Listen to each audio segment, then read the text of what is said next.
All right, so I'm outside of a 2020 Honda Civic Sport Touring. So this is your very top-end hatchback. So you've decided that you want a hatchback, and you've decided that you want every bell, every whistle that you can get inside of that Civic in this car. Well, that's what we're standing in front of. This is my white model with the tan interior, and let's go around the car and show you a couple things. I'll start you off on the things that most people notice first, and that'll be the 18-inch alloy painted wheels. You've got two different colors going on these wheels. They're pretty nice looking. I like them a lot. You do have the body kit that runs on the car, so you can see it in black. It runs right along there, continues onto the front of the car, and wraps around to the back of the car. Super sporty looking car. It's a good looking car. We can all agree on that from the get-go. You've got the black painted grille, the black honeycomb bottom. You've got the daytime running lights that are LED. You've got the LED headlights, and then you got fog lights down here additionally too. So, keep moving on. You can see the wheels again. Up here, you've got the painted to match, of course, mirrors and your handles, so not going to be the black setup. It does have a camera off the right side, which I'll point out, which is called Honda Lane Watch, and I'll show you more when we hop inside of the car. Now that we're headed towards the back, you can get a good profile view on that back end on how it looks. It actually doesn't look that much different from the standard Civic, because that silver one over there is a non-hatchback. This is your hatchback. So when it comes to the tail end, it's not that much different. The giveaway is going to be, of course, the two spoilers that the car has. Now, from the back end, you'll be able to tell the difference here, and I'll get back behind this other car so you can see. So this is a sport model. That's just your standard sedan. So from the back, you can kind of see it, and then when you're looking at your hatch, you can obviously see the exhaust is a little bit different. I've got the spoiler set up, so just a different shape overall, but it looks sporty, and a lot of people like it. So let's pop open the hatch and look at a couple things. All right. So when I flip it open, this is the kind of space that you're working with. You've got a 60-40 split if you want to throw those seats down. How to do so. You can reach it from the back or you can reach it from the seats right there. Pretty easy to get to. Throw them forward, your seats are down. So I got the other seat pushed way far back. Let's see if this will go down for us. See if we get lucky. I'm not going to get it all the way down, but it gets you a good idea for the spacing. So if camping went awry, could I sleep in my car as a 6-footer? Absolutely I could. Would I maybe need to go a little diagonal? Probably, but I could do it. Now, I can hide away my belongings back here if I need to. It's built in right there. It's kind of nice. It's not the cheap flimsy ones that used to pop in and out that everybody really didn't like that much.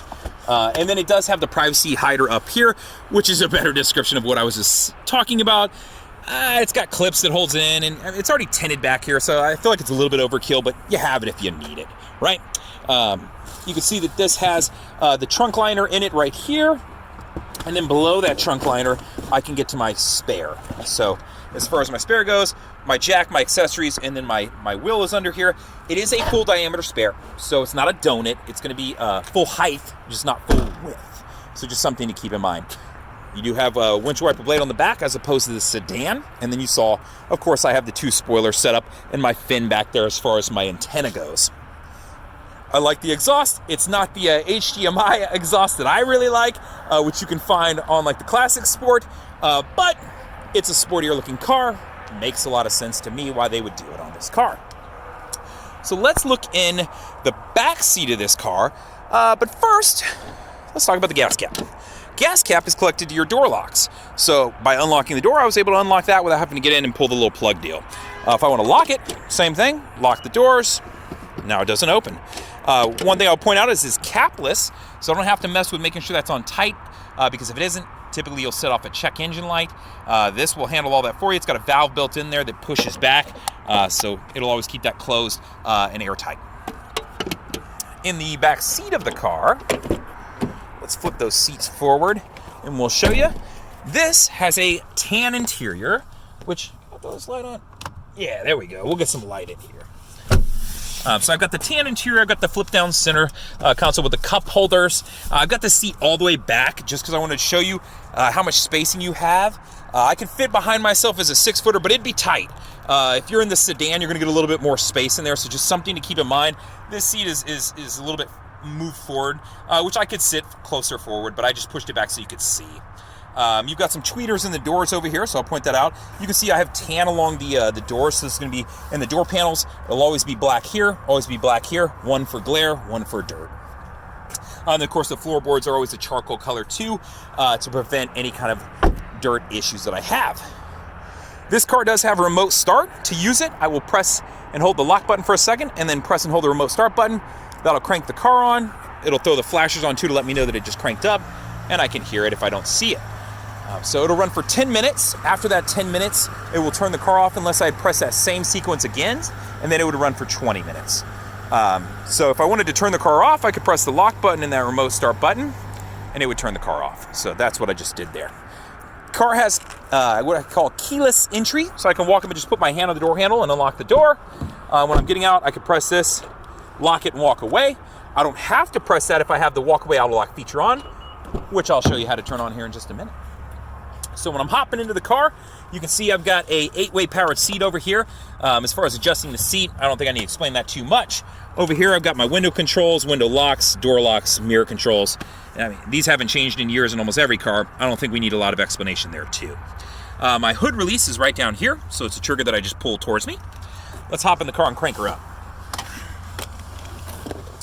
All right, so, I didn't point out below, but you can see it does have the sport pedals. So it's got aluminum pedals in it with rubber grippies on it. So it's just cool. It's another little touch that they added to this car that you just like if you're buying it. So let's crank her up. I always like the way the digital setup starts up. It's pretty cool. It does that on all my Civics, but it's still cool either way. All right, so let's turn some lights on so we can see some stuff and show you a couple features. So now that I got the lights on, you can see everything's illuminated in the dark, so I can see what I'm doing. All my window controls. I had somebody ask about this. Do these light up? Yes, they do.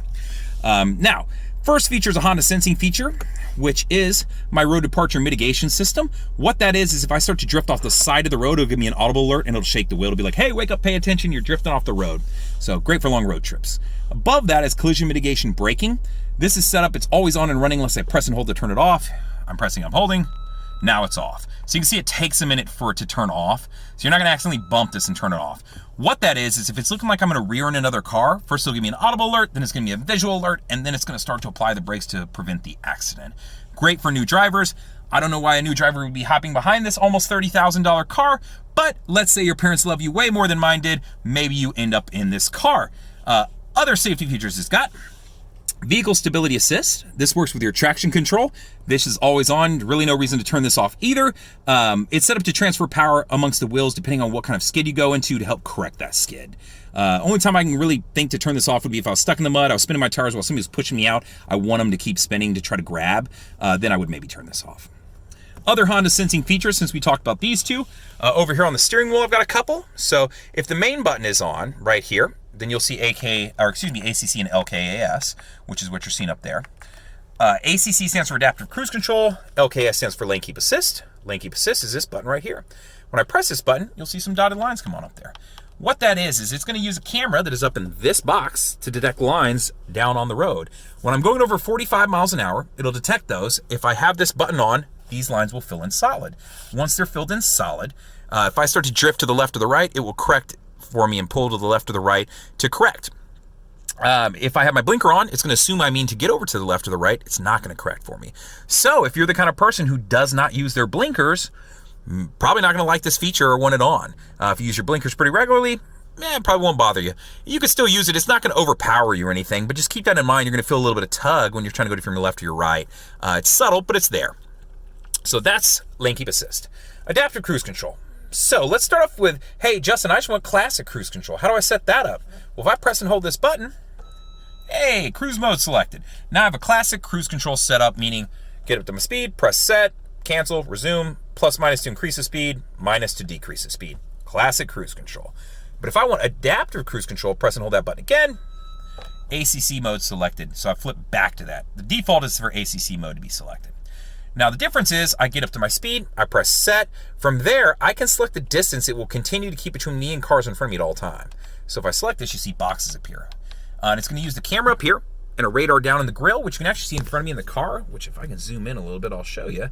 See that box right down below the Howdy Honda symbol right there? That is what's in the car too. So it's got radar in the car. So it's detecting the car and bouncing it off, the signal off in front of you. So it lets them know if a car jumps in front of you and slows down, it's going to keep your designated spacing until you get out from behind them, and it'll take you back up to your speed, and you can continue on. So this is something where you don't have to cancel, resume, because the people in front of you can't decide what they want to do. Set your speed, forget about it, just ride. So that's the purpose of adaptive cruise control. This car comes with paddle shifters since it is a sport touring model, so I've got a minus and a plus over here. So if you want to affect how the car is changing, I should say ratios, that's how you would do it, because this is a CVT transmission, so there's either infinite gears if you want to view it that way, or there are no gears. As far as CVT goes, I'll just touch on it quickly. I get a lot of people that are concerned about a CVT transmission. What I will tell you is it's in every single four-cylinder that Honda makes.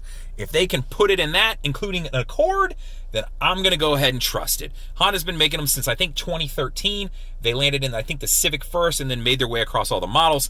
It's a good transmission. Don't worry. I think some of the older CVTs that you'd find in other makes, maybe not as great.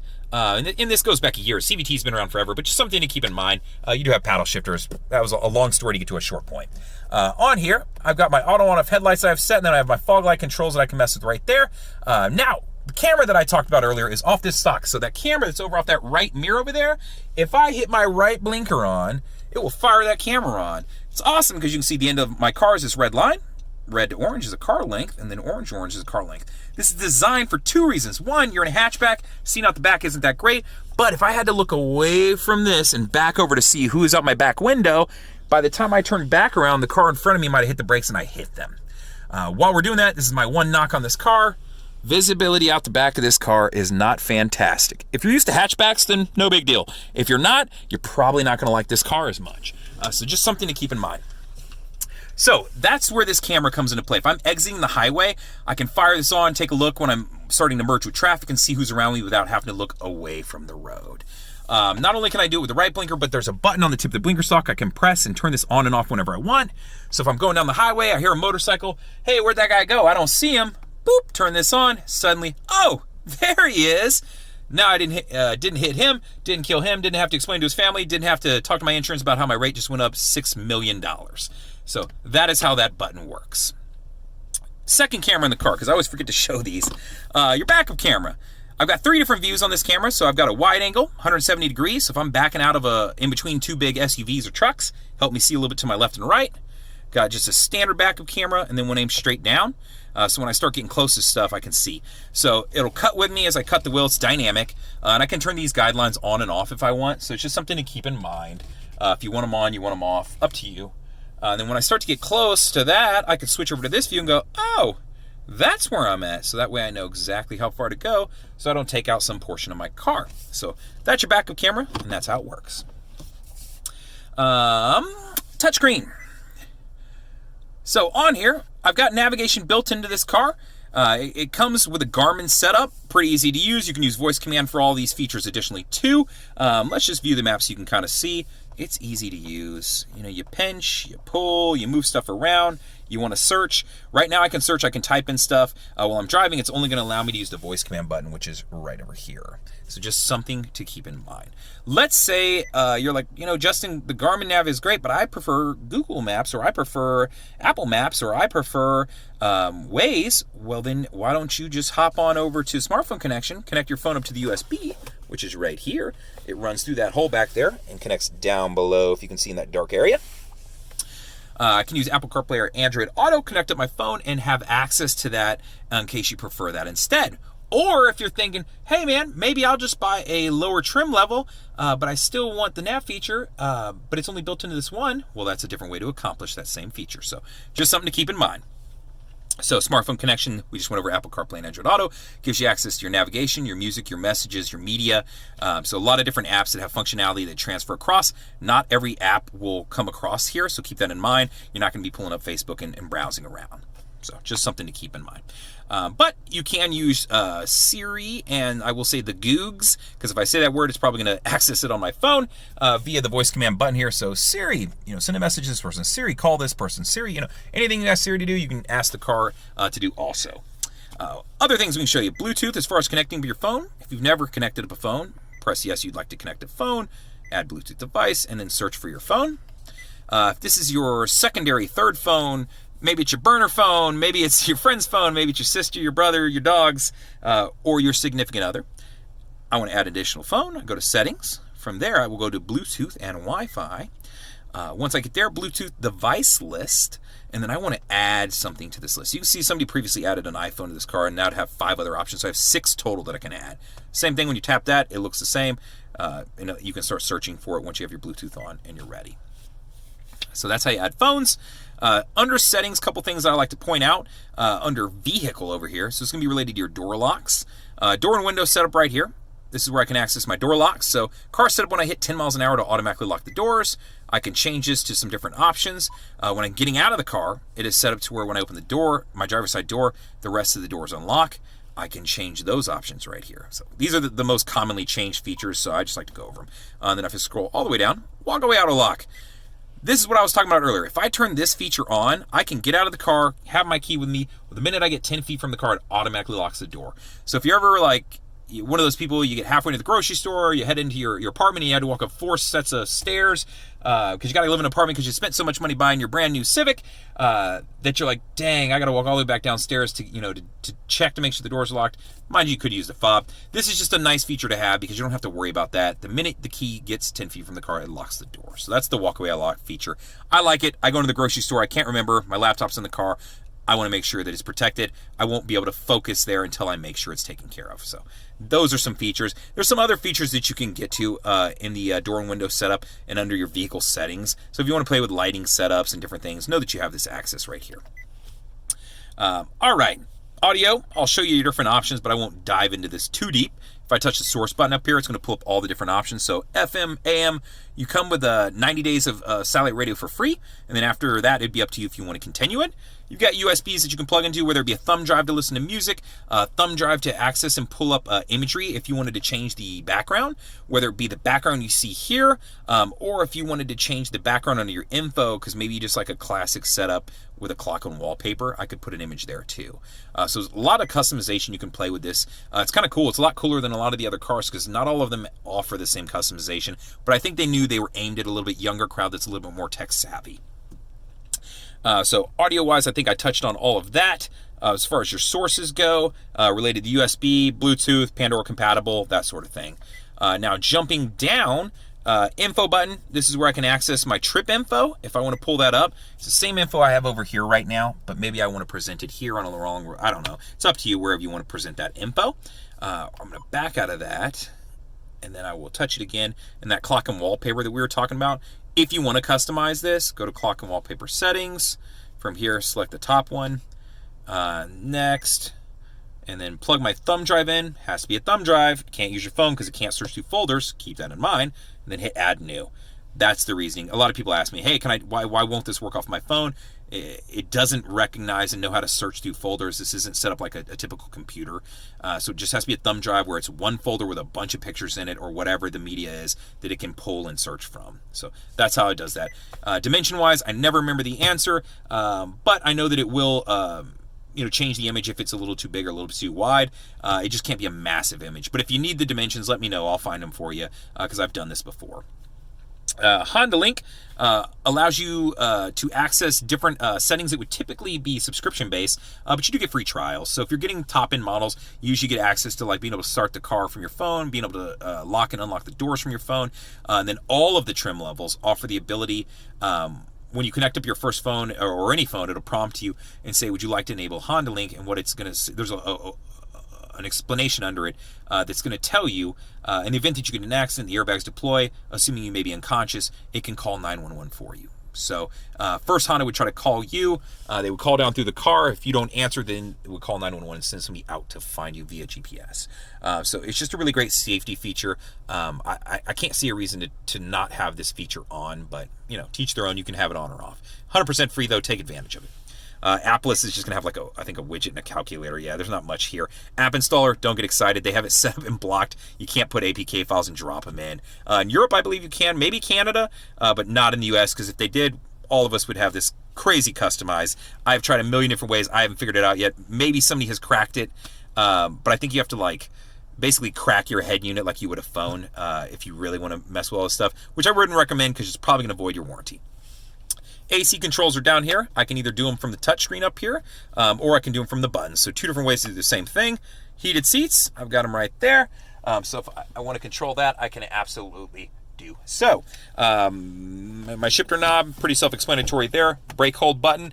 To use that, you just have to have your seatbelt on. How it works is when I'm in stop and go traffic, I can leave the car in drive, have the brake hold button on, and be able to release my foot from the brake. So I won't go into too much depth about that, but that's what it is. It's a convenience feature.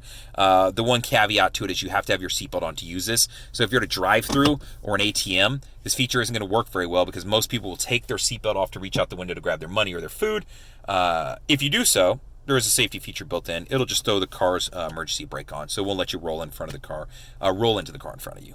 But that's what it is. Instead of for stop and go traffic, you just turn it on, and then the brake hold button will show. I'll just show you. Let me put a seatbelt on here, and we'll show you how it works real quick. Instead of telling you, let's show you. Okay, so car's in drive. I turn my brake hold button on. You see brake hold there. You see 2 brake hold buttons there. The hold down there, it lets you know that it's holding the brake right now. So I can release my foot from the brake. You can see that nothing's touching any pedals. The car's in drive. I'm not moving. So that's how that works. When I move my half foot forward because I'm in terrible traffic in Austin or maybe in California, when I come to a stop, brake hold, now the hold is on again. Same thing, it's holding the brake for me. Car's in drive, I'm not moving. So that's what it is. If I take my seatbelt off, it immediately throws the parking brake on and lets me know that it's engaged the parking brake. So that way if I was reaching out the window for my food or my monies, going, oh, thank you, delicious foods, Whataburger here in Austin, In-N-Out if you're in California maybe, I don't know. It won't let you roll into the car in front of you. So that's how that works. So parking brake, I'll touch on that real quick. To set it, put my foot on the brake, lift up, just like a handbrake pulling up. To release it, push down. Just keep your foot on the brake when you do so. You'll feel it move under your foot, and you'll also feel it. Well, you'll feel it and you'll hear it. And then when I set the brake, let me back this car just a couple feet here, and I'll show you. When I set it, it also gives me an indicator over here, so it turns on. Econ button will improve the gas mileage of the car. In doing so, though, you're going to give up a couple things. So you're going to get better gas mileage when you have this button on, but you're going to give up some of the power out of the accelerator, and you're going to give up a little bit of power from the AC unit. So it's a give and take system. That's not the only features it affects, but those are the 2 related to you driving the car. So just keep that in mind. How much gas mileage will it improve? Kind of depends on the driver. My guess, though, is if you bought the Sport Touring because you like driving cars and you like driving them a little bit hard, you're probably not going to save that much as far as gas mileage goes. If you're a little bit more conservative, can you get that 2, 3, 4 miles per gallon extra? Absolutely, you can. So let's turn these lights on. You can see this interior. This is the tan interior, or Honda will call it ivory interior. I feel like ivory is a bad choice because it makes it sound really white when it's not. This is a tan interior. You can see the racing stripe down it. I've got graphite finish on the front end here in the dash. I've got black across the top, black across the top. That's to prevent glare. Black where your hands and of course your elbows are going to go, so that way you don't have to worry about getting smudges and stuff like that. And then of course leather, cloth on the floors, right? So center console, it is sliding, and then I can pop it open, slide that back. I've got either 2 regular cup holders if I want to go with the mega cup because I've got a massive Yeti, or a humongous water bottle because I'm a camel. I've got that available to me. That is the interior. Other things that you have would be auto dimming mirror with HomeLink if you want to connect up your garage gate, whatever clicker you got. And then my moonroof, which I can pop open. You can send it all the way open. I can press directly up on it and crack it. So all those things. I don't touch too much on that because most people don't use them that much. I love them, but not everybody uses them. So that is a 2020 Honda Civic Sport Touring. I think I hit up pretty much every feature in the car. Other than it's a 1.5 liter turbo. It has 180 horsepower, 4 disc brakes, 6 airbags in the car, 5-star overall crash rating. Those are usually the other things that people knock me for not mentioning some of the stats related to that. I would crank up the music and play you something really loud, but let's be honest, it's going to come through the speaker on my phone and not sound good anyway, but it'll get plenty loud. My guess is if you're buying this car, maybe you're a little bit more into cars than the average person, you're probably going to want to replace some things anyway. Maybe not the head unit, but maybe you're going to throw in an amp. Maybe you're going to throw in some different speakers. Related to the speakers, they're not like Bose or some premium sound. Honda doesn't say what they are, so they're just kind of a Honda genuine part. So, yeah. I mean, could you get better sound? Absolutely. But is this enough for the average person to get by and enjoy the sound and get it up pretty loud? Yes, it is. Other than that, let me know what questions you have. Feel free to reach out. Before I go, even though it's all wrinkly and looks like a dog chewed it up, I will show you some of this just so you have it in case you need to pause to look up a feature or a stat to see something on the car. You can always reach out to me with questions. You can comment on the YouTube video, or you can give me a call. you can call me at 737-443-9555. Chances are I answer. I work in sales, so I don't mind answering my phone, or you can leave me a message or text. You can see that 5-star overall crash rating. And then out the door with everything, well, I should say not with everything. I should say this is your MSRP, including your destination handling. You're at $29,780 for this car. But is it worth it? I'm sure it is. Feel free to reach out. Let me know. Please subscribe. Tell me what you like. Tell me what you don't like. Thank you much.